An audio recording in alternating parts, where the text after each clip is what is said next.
তোমাদের সাথে একটা ভিডিও নিয়ে চলে এলাম একটা পাউরুটির রেসিপি নিয়ে। এখানে দেখতে পাচ্ছ আমি পাউরুটি নিয়ে নিয়েছি, এখানে নিয়ে নিয়েছি বাটার, এখানে নিয়ে নিয়েছি চিজ, এখানে কাঁচা লঙ্কা, আর এখানে নিয়েছি একটা পেঁয়াজ গ্রেট করে নিয়েছি। এবার কিভাবে করছি সেই প্রসেসটা তোমাদের দেখাচ্ছি, তোমরা দেখতে থাকো। আশেপাশে যেগুলো আছে সেগুলো একটু অ্যাভয়েড করবে। এখানে আমি পাউরুটির মধ্যে দেখতেই পাচ্ছ মাখনটাকে লাগিয়ে নিচ্ছি। যেহেতু মাখনটা ফ্রিজ থেকে বার করেছি, একটু ডেলা ডেলা আছে, মাখনটাকে লাগিয়ে নিলাম সবকটা পাউরুটির মধ্যে।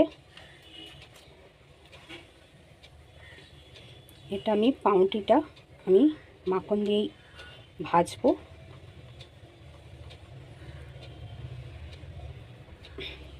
এই যে দুটোর মধ্যে আমি মাখনটা লাগিয়ে নিলাম। এবার পেঁয়াজটার মধ্যে একটু নুন আর এই কাঁচা লঙ্কাটা আমি মাখিয়ে নেব। তারপরে এইটা আমি এর মধ্যে জাস্ট এরকমভাবে হাতের সাহায্যে এটা আমি দিয়ে দিলাম। এইবার এর মধ্যে আমি একটু চিজ গ্রেট করে দেবো।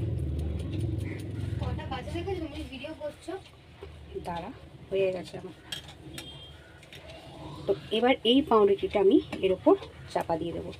এক এক করে আমি সব পাউরুটিগুলো করে নিচ্ছি, দেখতে থাকো। এখানে আমি তাওয়া বসিয়ে দিয়েছি, তাওয়ার মধ্যে একটু মাখন আমি ব্রাশ করে নেব, দেখতেই পাচ্ছ। এইবার এই পাউরুটিটা আমি এরকমভাবে দিয়ে দেবো।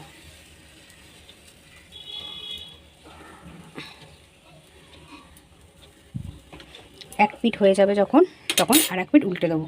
এক পিঠ হয়ে গেছে, আমি এক পিঠ উল্টে দিলাম। এইভাবে এটাকে আমি চেপে চেপে দেব। দেখতেই পাচ্ছ আমার দুই পিঠ অলরেডি ডান। তো আবার আমি আর একটা পাউরুটির মধ্যে দিয়ে দিলাম।